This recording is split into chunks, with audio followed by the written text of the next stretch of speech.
PS news వార్తలకు స్వాగతం. ముందుగా వార్తల్లోని ముఖ్యాంశాలు. విదేశీ పర్యటనకు అనుమతి నిరాకరణపై రేవంత్ ఫైర్. గుజరాత్ సీఎంకు అనుమతిచ్చి తననెందుకు అడ్డుకున్నారన్న రేవంత్. తెలంగాణ అభివృద్ధిని అడ్డుకోవడమే కేంద్ర నిర్ణయం. తెలంగాణ అభివృద్ధిని అడ్డుకోలేరన్న రేవంత్.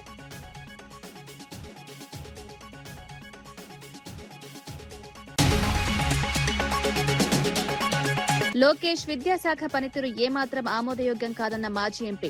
విద్యార్థుల భద్రతపై ప్రభుత్వం ఎందుకు నిర్లక్ష్యం చేస్తోందన్న రంగయ్య. హాస్టళ్లలో కనీస వసతులేవు. లోకేష్ పై రంగయ్య తీవ్ర విమర్శలు.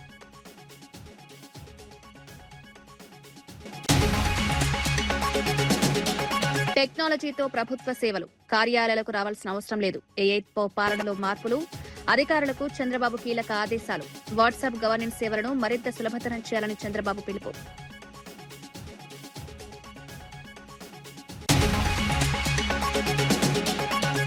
మద్యం కుంభకోణానికి తాడేపల్లి ప్యాలెస్ కేంద్రమన్న పార్థసారథి. తాడేపల్లి కేంద్రంగా మద్యం అక్రమాలు జరిగాయంటూ ఆరోపణలు. వైసీపీ హయాంలో మద్యం వ్యవహారంలో అవకతవకలు. మద్య కుంభకోణంపై బాధ్యులు సమాధానం చెప్పాలని డిమాండ్.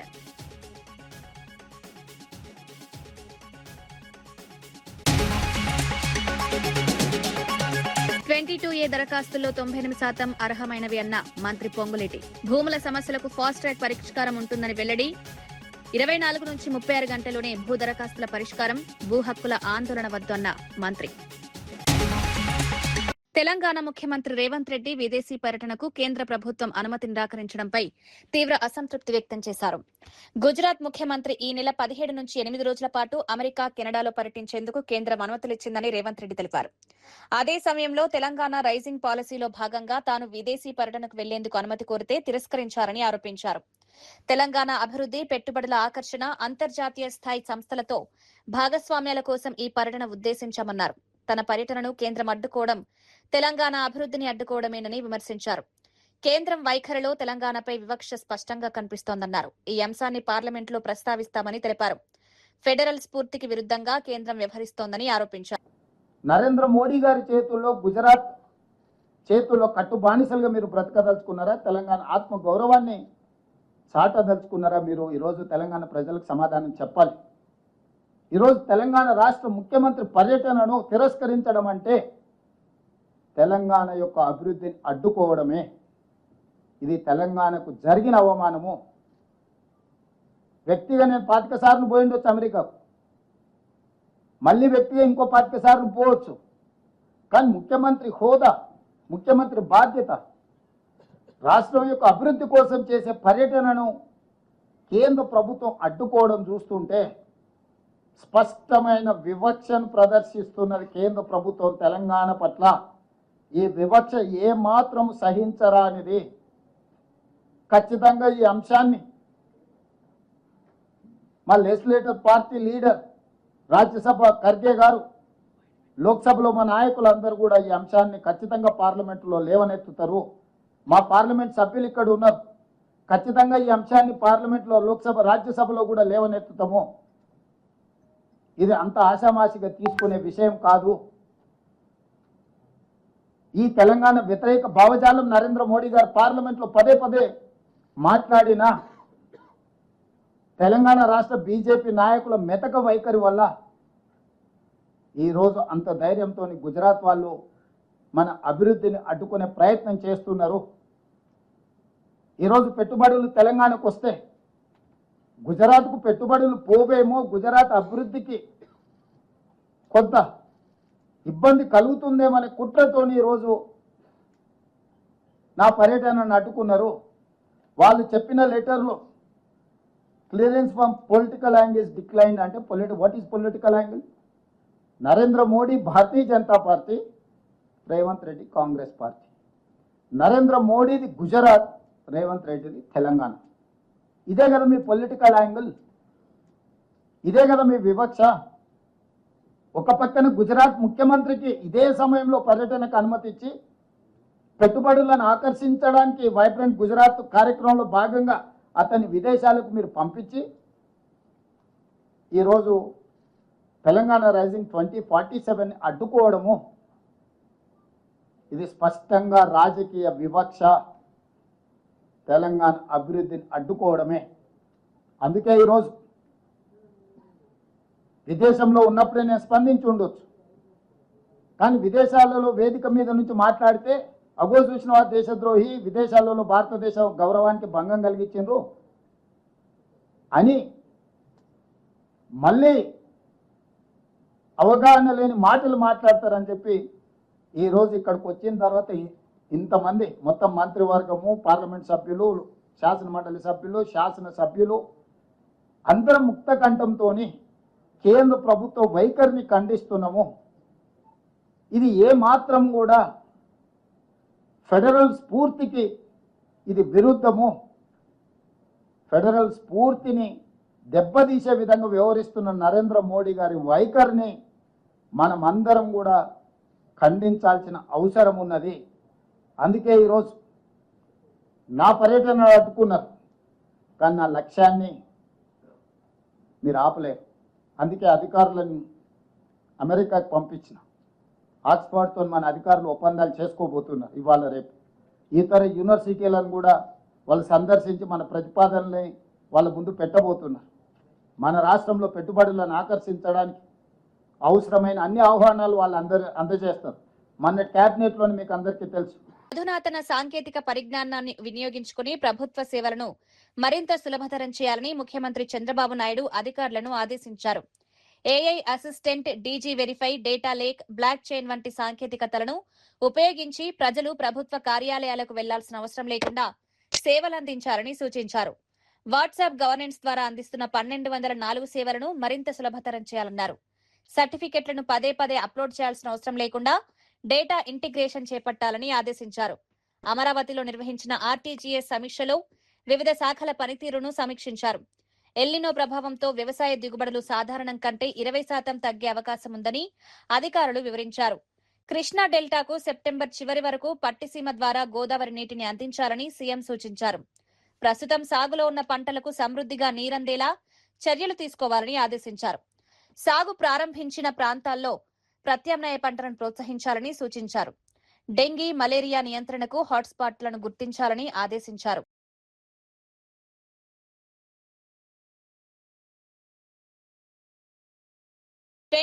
ఏ నిషేధిత జాబితా నుంచి మినహాయింపు కోరుతూ వచ్చిన దరఖాస్తుల్లో 98% దరఖాస్తులు మినహాయింపుకు అర్హమైనవని తెలంగాణ రెవెన్యూ మంత్రి పొంగులేటి శ్రీనివాసరెడ్డి తెలిపారు. దేవాదాయ, భూదాన్ భూముల జాబితాలో ఉన్న దరఖాస్తులను నిబంధనల ప్రకారం తిరస్కరించామన్నారు. చట్టబద్దమైన భూ హక్కులు ఉన్నవారి దరఖాస్తులను ఫాస్ట్ ట్రాక్ విధానంలో పరిష్కరిస్తున్నామని తెలిపారు. కొన్ని దరఖాస్తులను 24 నుంచి 36 గంటల్లోనే పరిష్కరిస్తున్నామని వివరించారు. అధికారులు యుద్ధ ప్రాతిపదికన దరఖాస్తులను పరిశీలించి చర్యలు తీసుకుంటున్నారని చెప్పారు.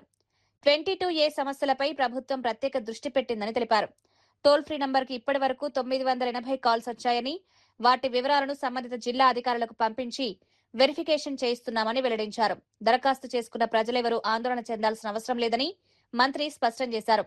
గతంలో రెగ్యులరైజేషన్ కోసం జారీ చేసిన ఆర్డర్లను అధికారిక సైట్లో అప్లోడ్ చేశామని తెలిపారు.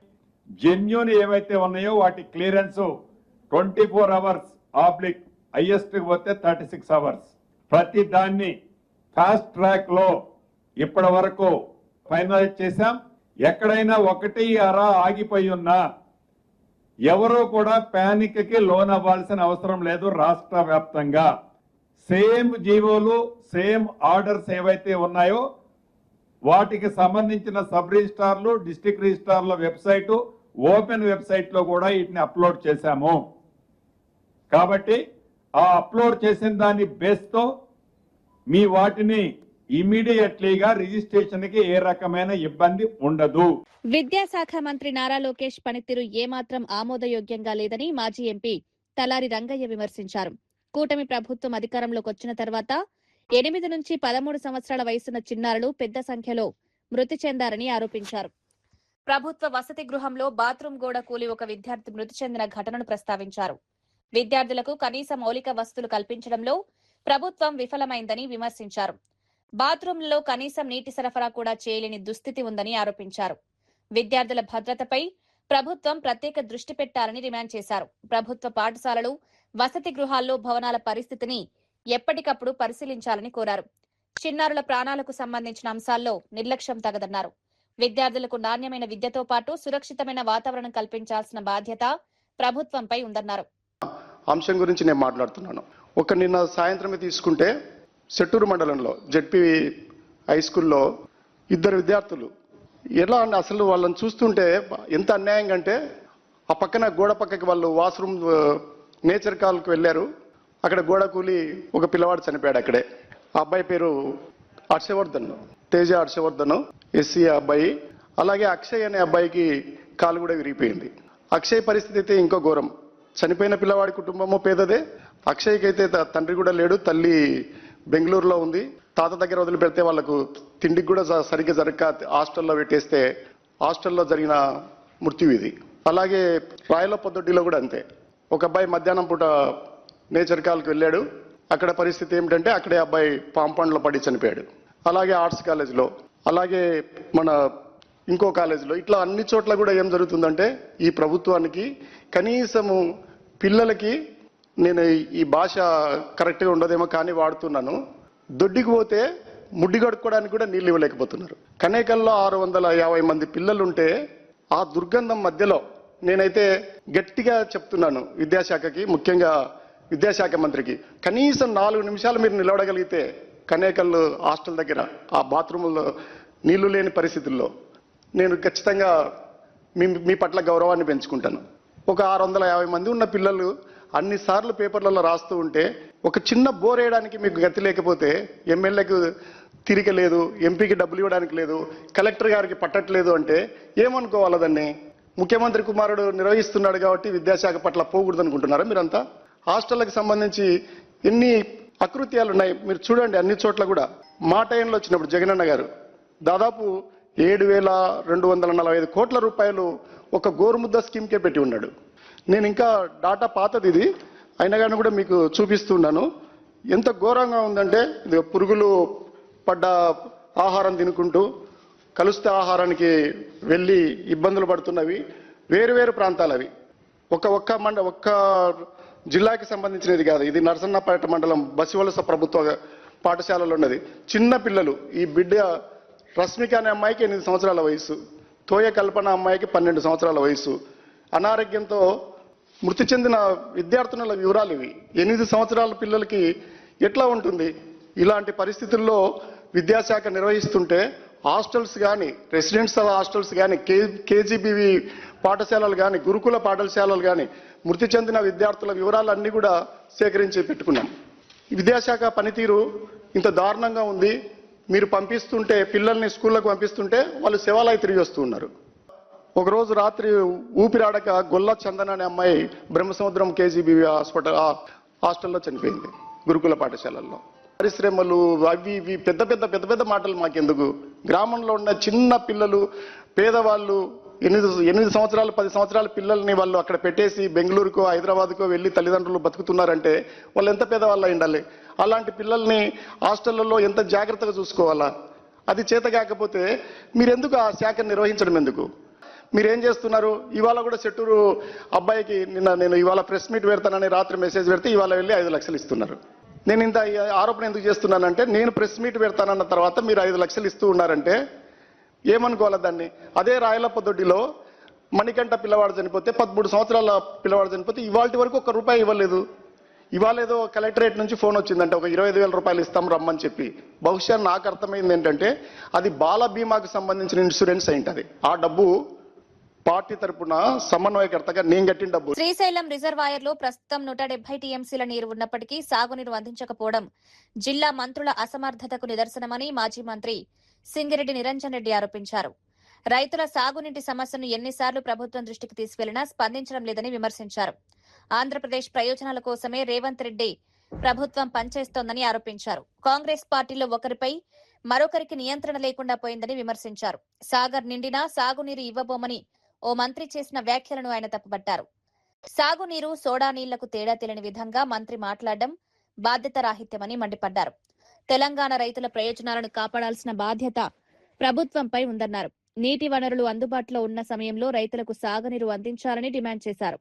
ఆంధ్ర సాగునీటి ప్రయోజనాల పేరుతో తెలంగాణ రైతులకు అన్యాయం చేస్తే సహించేది లేదని హెచ్చరించారు. నియంత్రణలో ఎవరు లేరు. మీ పీకులాటలు, కొట్లాటలు, విమర్శలు, ప్రతి విమర్శలు రోజు చూస్తున్నాయి. ఇవి ఎవరికి పట్టిందా ప్రజలకు? మీ దాంట్లో ఎవడు ఉంటేమి, ఎవడు పోతేమి, ఎవడు రాజీనామా చేస్తే, ఎవడు బర్తరఫ్ అయితే ప్రజలకేం సంబంధం అండి? ఇలా నీళ్లు కావాలి రైతులకు, అది మాట్లాడండి. అది ఇస్తలేరు. 20 మంది ఎమ్మెల్యేలు ప్రెస్ మీట్లు పెట్టి ఎవరు ఉండాలని ఎవరు పోవాలని మాట్లాడుకుంటున్నారు. ఒక్కనాడన్నా నల్గొండ జిల్లా అధికార పార్టీ ఎమ్మెల్యేలు, పాలమూరు అధికార పార్టీ ఎమ్మెల్యేలు ఎన్ని నీళ్లు ఉన్నాయి, మనం ఏం చేద్దామనే దాన్ని దృష్టి పెట్టినరా? ఒక్కసారైనా తపన ఉందా మీకు? కొద్దిగా సర్కార్ నడుపుతున్నా, సర్కస్ నడుపుతున్నా? మీరు ఏం నడుపుతున్నారు? ప్రజలకు మిగిలిందేంది?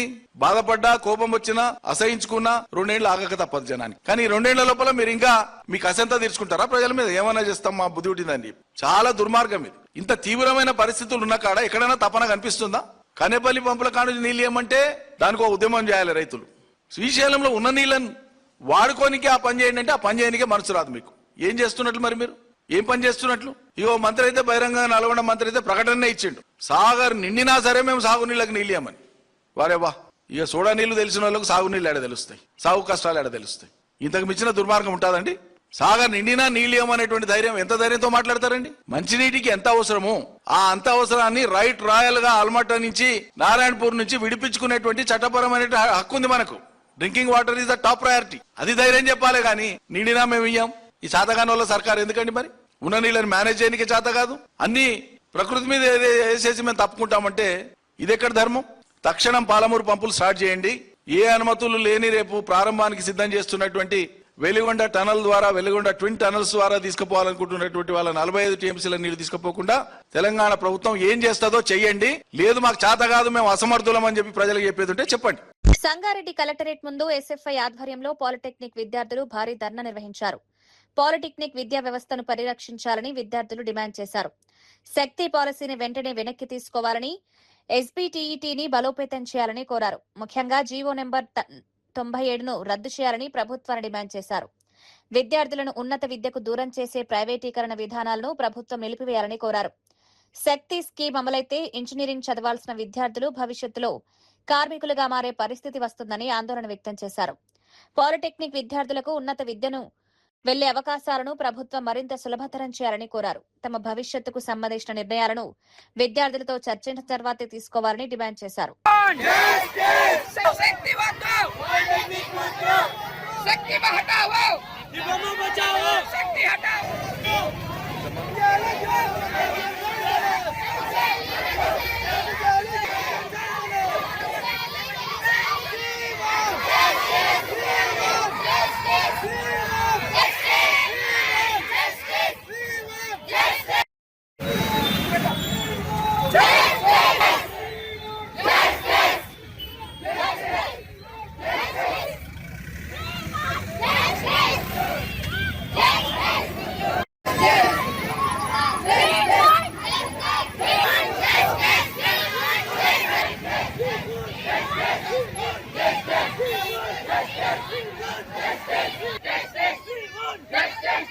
మంత్రి కొండా సురేఖ వ్యవహార శైలి పార్టీకి నష్టం చేకూర్చేలా ఉందని పీసీసీ కాంగ్రెస్ అధిష్టానానికి తాజా నివేదిక పంపినట్లు సమాచారం.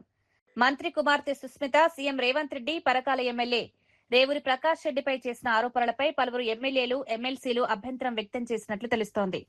ఆ వ్యాఖ్యలను కొండా సురేఖ సమర్థించడంపై కూడా పార్టీ నేతలు అసంతృప్తి వ్యక్తం చేసినట్లు సమాచారం. వివాదం కొనసాగుతున్న సమయంలో ఇదంతా తనపై జరుగుతున్న కుట్ర అంటూ కొండా సురేఖ బహిరంగ లేఖ రాయడంతో కాంగ్రెస్ లో చర్చ మరింత ముదిరింది.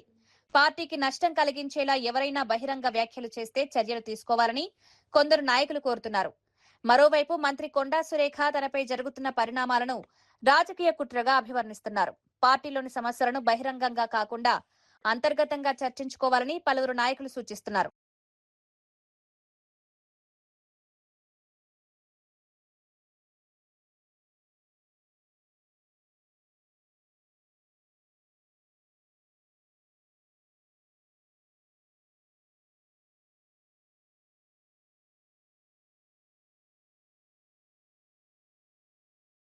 తూర్పుగోదావరి జిల్లాలో అసిస్టెంట్ ఇంజనీర్ నూకరాజు కుటుంబ ఆత్మహత్య ఘటనపై మాజీ ఎంపీ విజయసాయిరెడ్డి తీవ్ర దిగ్భ్రాంతి వ్యక్తం చేశారు. ఈ దారుణ ఘటన వెనుక ఉన్న వేధింపులు, దౌర్జన్యాలపై సమగ్ర దర్యాప్తు జరపాలని ఆయన డిమాండ్ చేశారు. బాధ్యులను గుర్తించి కఠినంగా శిక్షించాలని కోరారు. కేసు దర్యాప్తును సీబీఐ, ఎన్ఐఏ వంటి కేంద్ర దర్యాప్తు సంస్థలకు అప్పగించాలని సూచించారు. కుటుంబం ఆత్మహత్యకు దారితీసిన పరిస్థితులను పూర్తిగా వెలుగులోకి తీసుకురావాల్సిన అవసరం ఉందన్నారు. బాధిత కుటుంబానికి న్యాయం జరిగేలా ప్రభుత్వం చర్యలు తీసుకోవాలని కోరారు. ఘటన వెనుక ఎవరెవరి ప్రమేయం ఉందనే విషయాన్ని అన్ని కోణాల్లో పరిశీలించాలన్నారు. వేధింపులు, ఒత్తిళ్ల కారణంగా ఒక కుటుంబం తీవ్ర నిర్ణయానికి వెళ్లిన పరిస్థితి రావడం ఆందోళనకరమన్నారు. Arab countries, and he is involved in religious conversions and the supply of guns and also various extortion activities and also terrorist activities and anti-national activities, anti-Indian activities. Therefore, in the light of all these activities, where the activity is not only encompassing the Andhra Pradesh but encompassing even throughout India and other states also in India and also other countries in the world, this is a fit case to be handed over to either CBI or NIA. Only these two agencies can render the justice, can unearth the facts, not only this case, even the other case where Sadiq and group involved. So therefore, Bhaskar Reddy garu also explained me the nitty-gritties of this case, and also I am trying to find out the details of other 15 cases where Sadiq group is involved, and then I'll prepare to make a representation to the government, to DGP of the state, and if the result is not positive, I will make them to file a complaint, a petition in the court, requesting the court to hand over the case to central agencies rather than the state police investigating it. Not that state police department is ineffective or inefficient. It is the case where the activities are involved or extended even to the other states and other countries also. First of all, who has recommended Sadiq to be given the shooting license, shooting school license? That is the first thing to be unearthed. What is the activity involved there in the shooting school? And what are all the activities he has undertaken? An ordinary person who was literally struggling for survival about 5 years back has now earned crores of rupees, crores and crores of rupees. How these earnings have come? How he has spent the amount? How he has... Peddapalli జిల్లా మంథనిలో Hare Krishna trust ఆధ్వర్యంలో ఏర్పాటు చేసిన centralised community kitchen ను Telangana IT పరిశ్రమల శాఖ మంత్రి దుద్దిళ్ల శ్రీధర్ బాబు ప్రారంభించారు. ఈ కార్యక్రమం ద్వారా 19 మండలాల్లోని 40,052 మంది విద్యార్థులకు ఉదయం అల్పాహారం అందించనున్నారు. పెద్దపల్లి, జయశంకర్, భూపాలపల్లి జిల్లాలోని 694 ప్రభుత్వ పాఠశాలలు, 17 జూనియర్ కాలేజీల్లో చదువుతున్న విద్యార్థులు, ఉపాధ్యాయులకు ఈ సేవలు అందనున్నాయి. హరే కృష్ణ ఫౌండేషన్ వారి ఆధ్వర్యంలో సెంట్రలైజ్డ్ కిచెన్ ని ఈ 19 మండలాలకు సంబంధించిన 40,000 మంది విద్యార్థులకు ఈ బ్రేక్ఫాస్ట్ ని అందజేయటం జరుగుతుంది. సామాజిక దృక్పథంతో హరే కృష్ణ ఫౌండేషన్ వారు ఒక సంకల్పంతో సెంట్రలైజ్డ్ కిచెన్ సంబంధించి అక్కడ ఉన్న పరిశుభ్రతకు సంబంధించి ఏ కోణంలో కూడా రాజీ లేకుండా, ఫుడ్ పరంగా ఎక్కడ ఇబ్బంది రాకుండా తీసుకెళ్తారు. కనుక రాష్ట్ర వ్యాప్తంగా కూడా అనేక సెంట్రలైజ్డ్ కిచెన్ కి వారికి మా విద్యాశాఖ వారు అందించడం జరిగింది. ఇది ఒక ప్రత్యేకమైన కార్యక్రమం. ఈ విద్యా విధానంలోనే ఒక కొత్త మార్పు, విద్యార్థుల్లో కూడా మార్పు, వారి తల్లిదండ్రులకు సంబంధించి, వారి కుటుంబాలకు సంబంధించిన అంశంలో ఈ రోజు ప్రభుత్వానికి సంబంధించిన మేమందరం కూడా ఉన్నామని చెప్పడానికి ఈరోజు మేము చేస్తా ఉన్న ప్రయత్నం. ఆంధ్రప్రదేశ్ నుంచి శబరిమలకు వెళ్లే అయ్యప్ప భక్తులు ఎదుర్కొంటున్న ప్రయాణ సమస్యలకు శాశ్వత పరిష్కారం కోసం కృషి చేస్తామని బీజేపీ రాష్ట్ర అధ్యక్షుడు మాధవ్ తెలిపారు. విజయవాడలో జరిగిన రాష్ట్ర స్థాయి గురుస్వాముల సమావేశంలో ఆయన మాట్లాడారు. అయ్యప్ప భక్తుల కోసం ప్రత్యేక రైళ్లు ఏర్పాటు చేయాలని కేంద్రాన్ని కోరుతున్నామన్నారు. అదనంగా బస్సు సౌకర్యాలను పెంచాలని సంబంధిత ప్రభుత్వాల దృష్టికి తీసుకెళ్తామన్నారు. భక్తులకు ప్రయాణ రాయితీలు కల్పించే అంశాన్ని కూడా పరిశీలించాలని కోరారు. శబరిమల యాత్ర సమయంలో భక్తుల సంఖ్య భారీగా పెరుగుతుందని, అందుకు అనుగుణంగా రవాణా సౌకర్యాలను ముందుగానే సిద్ధం చేయాల్సిన అవసరం ఉందన్నారు. ఈ విధంగా ప్రయత్నం తప్పనిసరిగా చేస్తాం. అయ్యప్ప సీజన్ లో మనకి వెళ్లే బస్సులన్నీ కూడా ఏవైతే రేట్లు గవర్నమెంట్ కూడా పెంచకుండా ఇంకా కావాలంటే తగ్గించి అయ్యప్ప స్వాములకి స్పెషల్ ఇన్సెంటివ్ ఇచ్చి తగ్గించే విధంగా ప్రయత్నం చేస్తాం. మద్యం కుంభకోణానికి తాడేపల్లి ప్యాలెస్ కేంద్రంగా మారిందని మంత్రి కొలుసు పార్థసారథి ఆరోపించారు. మీడియా సమావేశంలో ఆయన గత వైసీపీ ప్రభుత్వ హయాంలో మద్యం వ్యవహారంలో అక్రమాలు జరిగాయని విమర్శలు చేశారు.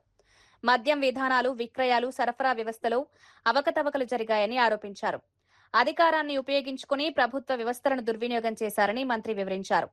ప్రజల ఆరోగ్యం, ప్రభుత్వ ఆదాయాన్ని పరిగణలోకి తీసుకోకుండా గత పాలకులు మద్యం వ్యవహారాన్ని రాజకీయ ప్రయోజనాలకు ఉపయోగించుకున్నారని ఆరోపించారు. మద్యం కుంభకోణంపై ఇప్పటికే అనేక ఆరోపణలు వెలువడ్డాయని, వాటిపై వాస్తవాలు ప్రజలకు తెలియాల్సిన అవసరం ఉందన్నారు. కూటమి ప్రభుత్వం పారదర్శక పాలనకు ప్రాధాన్యత ఇస్తోందన్నారు. గత ప్రభుత్వ హయాంలో జరిగినట్లు చెప్తున్న అక్రమాలపై చట్టపరమైన చర్యలు తీసుకునే విషయంలో ప్రభుత్వం వెనకడుగు వేయదని స్పష్టం చేశారు. మద్యం విధానంలో అవినీతి జరిగిందనే ఆరోపణలకు బాధ్యులు సమాధానం చెప్పాలని డిమాండ్ చేశారు. 13 రూపాయలు ట్రాన్స్పోర్ట్కి ఉన్న ఒక బాక్స్కి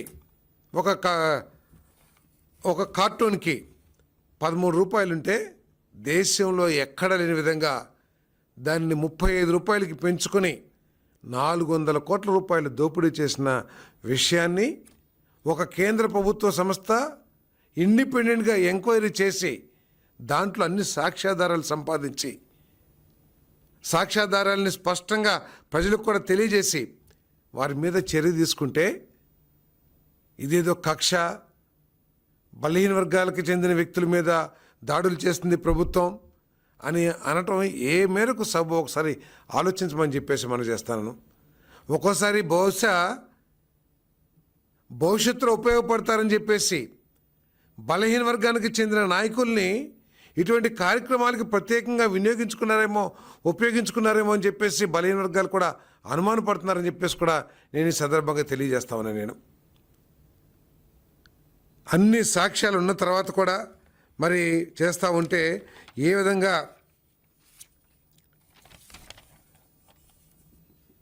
గొడ్డలి పార్టీ కులాన్ని మతాన్ని అడ్డుపెట్టి తాము చేసిన పాపాలని ఏ విధంగా కడుక్కోవాలని చెప్పేసి ప్రయత్నం చేస్తుందో కూడా ఒకసారి ఆలోచించాలని చెప్పేసి నేను ప్రజలందరినీ కూడా కోరుతామని నేను.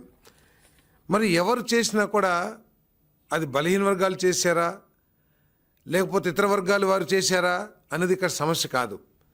ప్రజలకి ఆర్థికంగా, సమాజానికి, రాష్ట్రానికి నష్టం జరిగిందా లేదా, చట్ట వ్యతిరేకమైన జరిగినాయా లేదా అనే విషయం మీదే ఇవన్నీ కూడా జరుగుతాయి తప్పితే, ఈ ఎంక్వైరీలు జరుగుతాయి తప్పితే వేరేది కాదనేది జగన్మోహన్ రెడ్డి గారు, ఆ గొడ్డలి పార్టీ నాయకులందరూ కూడా అర్థం చేసుకోవాలని చెప్పేసి కూడా నేను ఈ సందర్భంగా తెలియజేస్తాను. నేను ఒక ఫేక్ కంపెనీలని సృష్టించడం, ఆ ఫేక్ కంపెనీల ద్వారా ఈ దోచుకున్న సొమ్ముని డిస్ట్రిబ్యూట్ చేయటం, ఏ విధంగా డబ్బులన్నింటినీ కూడా ట్రాన్స్పోర్ట్ చేశారో, ఆఖరికి డ్రైవర్లు ట్రాన్స్పోర్ట్ చేసిన డ్రైవర్లు కూడా మరి ఎంక్వైరీలో బయటపడ్డారు. ఏ విధంగా ఆ సొమ్ముని, ఆ పాపపు సొమ్ముని ఎన్నికల్లో వినియోగించారో కూడా సాక్ష్యాలతో సహా ఆ డెన్నులు కూడా బయటపడిపోయినాయి. బయటపడిన తర్వాత కూడా బలహీన వర్గాల మీద దాడి చేయని చెప్పేసి చెప్పటం ఏ మేరకు సభో ఒకసారి ప్రజలందరూ కూడా ఆలోచించాలని. కరీంనగర్ జిల్లా చిగురుమామిడి మండలం నవాబుపేటలో బీజేపీ రాష్ట్ర అధ్యక్షుడు రామచంద్రరావు చేపట్టిన దీక్షపై మంత్రి పొన్నం ప్రభాకర్ తీవ్ర విమర్శలు చేశారు. రాష్ట్ర బీజేపీ అధ్యక్షుడిగా బాధ్యతలు చేపట్టినప్పటి నుంచి ప్రభుత్వాన్ని విమర్శిస్తూ రాజకీయ ఉనికిని కాపాడుకునే ప్రయత్నం చేస్తున్నారని ఆరోపించారు.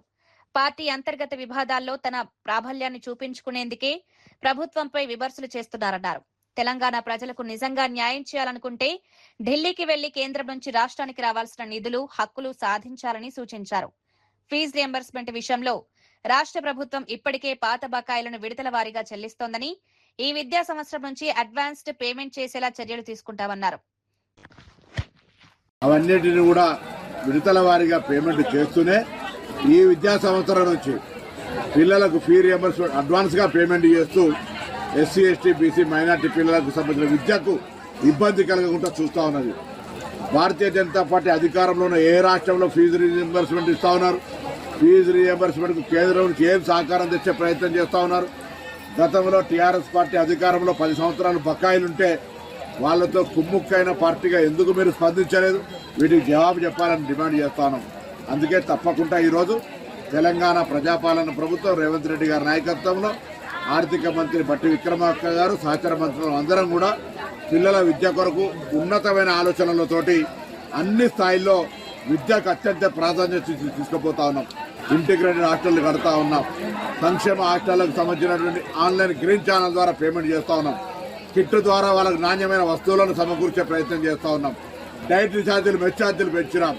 ఈరోజు గత ప్రభుత్వ బకాయిలను వరుసల వారీగా పేమెంట్ చేసుకుంటూ పోతా ఉన్నాం. భవిష్యత్తులో ఇవ్వడానికి సంబంధించి అడ్వాన్స్ పేమెంట్ సిస్టాన్ని తీసుకొని వచ్చి బ్యాంకుల్లో ముందుగానే పైసలు జమ చేసే విధంగా చర్యలు తీసుకుంటూ ఉన్నాం.